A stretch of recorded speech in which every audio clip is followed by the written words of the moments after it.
ఏపీలో పెట్టుబడులపై ప్రభుత్వం ఫోకస్ పెంచింది. చంద్రబాబు అధ్యక్షతన స్టేట్ ఇన్వెస్ట్మెంట్ ప్రమోషన్ బోర్డు సమావేశమైంది. ఈ సమావేశంలో 19 సంస్థల పెట్టుబడుల ప్రతిపాదనలను ఆమోదించనున్నారు. 30,270 మందికి ఉపాధి అవకాశాలు కలిగేలా 28,546 కోట్ల రూపాయల పెట్టుబడులతో ఎస్ఐపిబి ముందుకు ప్రతిపాదనలొచ్చాయి. ఈ ప్రతిపాదనలకు ఆమోదంతో పాటు రాష్ట్రానికి పెట్టుబడులపై చర్చించనున్నారు సీఎం చంద్రబాబు.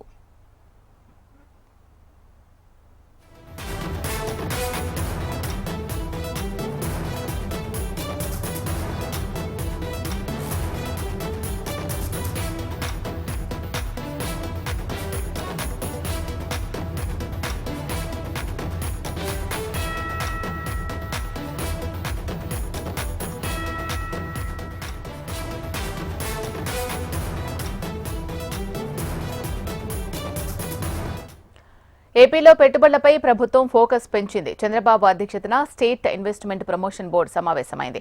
ఈ సమావేశంలో 19 సంస్థల పెట్టుబడుల ప్రతిపాదనలు ఆమోదించనున్నారు. దీనికి సంబంధించి పూర్తి సమాచారం మా ప్రతినిధి హరికిషన్ అందిస్తారు. హరికిషన్, చెప్పండి అప్డేట్స్. శీలా, ముఖ్యంగా ఈ రోజు సచివాలయంలో సీఎం చంద్రబాబు అధ్యక్షతన ఎస్ఐపిబి సమావేశం జరిగింది. గత సమావేశంలో ఎటువంటి నిర్ణయాలు తీసుకున్నాము, ఏం చర్చలు జరిగింది అన్న దానిపైన కూడా ఈ రోజు సమీక్షించారు. ముఖ్యంగా ఈ రోజు 19 సంస్థలకు సంబంధించినటువంటి సంస్థలకు పెట్టుబడులు ఏవైతే ఉన్నాయో ఆ ప్రతిపాదనలు ఏవైతే వచ్చాయో వాటికి ఆమోదం కూడా తెలపడం జరిగింది. ముఖ్యంగా 28,546 కోట్ల రూపాయల పెట్టుబడులకు సంబంధించి 30,270 మందికి ఉద్యోగ ఉపాధి అవకాశాలు కలుగుతుందన్నటువంటి అంచనాతో ఈ రోజు ముందుకు ప్రతిపాదనలు కూడా పెట్టడం జరిగింది.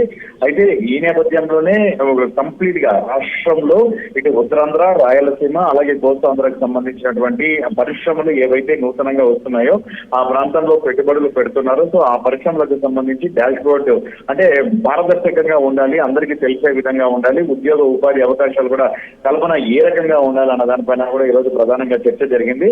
ముఖ్యంగా ఉద్యోగ ఉపాధి అవకాశాలు అంటే ఎక్కువగా కల్పించే విధంగా ఈ పరిశ్రమలు అనేవి కూడా రావాలి, మరిన్ని పెట్టుబడులు పెట్టే విధంగా వాటిని తీసుకురావాలని చెప్పేసి కూడా ఇటు అధికారులకు అలాగే మంత్రులకు కూడా ముఖ్యమంత్రి సూచించడం జరిగింది. ఈ నేపథ్యంలోనే మంత్రులందరూ కూడా ముక్తకంఠంతో చెప్పారు. చాలా వరకు కూడా ఇటు పరిశ్రమలను ఆకర్షించేందుకు అన్ని ప్రయత్నాలు కూడా చేస్తున్నాము. ముఖ్యంగా రాష్ట్రంలో కూడా కొత్త పరిశ్రమల ఏర్పాటుకు కానీ లేదా ఉద్యోగ ఉపాధి అవకాశాలకు కల్పనే ధ్యేయంగా ముందుకు సాగుతున్నామని కూడా చెప్పడం జరిగింది. సో ఈ సమావేశంలో మొత్తము చీఫ్ సెక్రటరీ విద్యానందతో పాటు ఆర్థిక శాఖ మంత్రి పయ్యావుల కేశవ్, అలాగే పరిశ్రమల శాఖ మంత్రి టీజీ భరత్, కార్మిక శాఖ మంత్రి వాసంతి సతీష్ కుమార్ తో పాటు ఇటు పర్యాటక మరియు ఫోటోగ్రఫీకి సంబంధించినటువంటి మంత్రి కందుల దుర్గేష్, అలాగే రెవెన్యూ శాఖ మంత్రి అన్గాని సత్యప్రసాద్, బీసీ జనార్దన్ రెడ్డి వీళ్ళందరూ కూడా ప్రస్తుతం వీడియో కాన్ఫరెన్స్ ద్వారా హాజరయ్యారు. వీళ్ళందరూ కూడా వైజాగ్ లో ఏదైతే యోగాంధ్రకు సంబంధించి సమావేశంలో